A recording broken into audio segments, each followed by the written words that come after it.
This is lesson 14 for Saxon 5, missing numbers in subtraction. So when you're doing missing numbers in subtraction, you need to remember that going down, so for example, 3 add 4 equals 7. Well, going down, is addition. Reading up is subtraction. So it would be the same thing. If we had 7 take away 4 would be 3. That means going down is subtraction, going up is addition.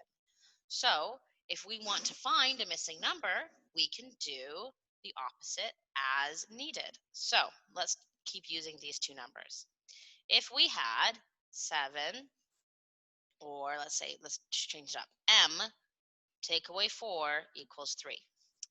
Now, because I am missing this top number, the minuend, I can go from the bottom up to the top and I can add. Because if you notice, these two numbers are right beside each other. So I can add 3 plus 4 and get 7 for my m to equal 7. Now, if I was given instead 7 take away m equals 3 and I tried to add up, my trouble now is I have the addition problem, 3 add m equals 7. So I'm still missing a number.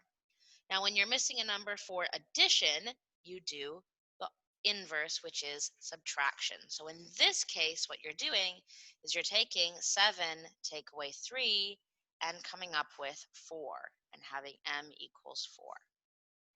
Okay, so it all depends when you're looking at the subtraction addition, it all depends on what number you're missing for subtraction. But if you write it out, if you're planning on adding and you go up and you try and write it out, you will realize pretty quickly that you actually need to do subtraction. Let's look at a couple others. Let's take a look at f take away 15 equals 24. Okay, f take away 15 equals 24. Now, again, this way is subtraction, this way is addition.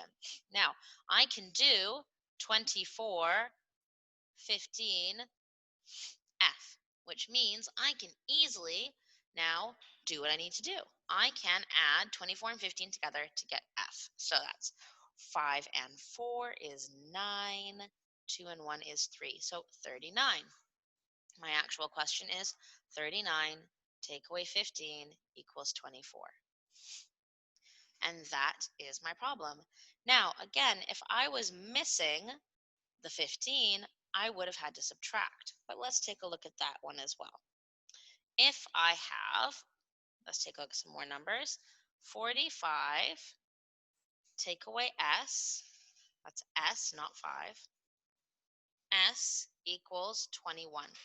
Okay, now down is subtract, up is add. If I try and add this, it's going to be 21 add s equals 45, which doesn't work. I still need this missing number. So how I'm going to do that is I'm going to take the 45, just like if it was an addition problem, and subtract the 21. So 5 take away 1 is 4, 4 take away 2 is 2. I get 24, which means my s equals 24.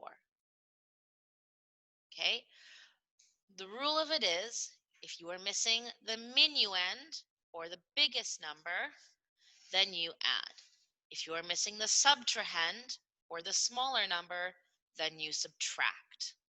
Minuend, add. Subtrahend, subtract. Reason is if I added for this one, this number would be bigger than 45, and that can't happen in subtraction. This number must be smaller than 45. Therefore, I have to subtract 21 from 45 instead of add. That was lesson 14, Saxon 5, missing numbers in subtraction.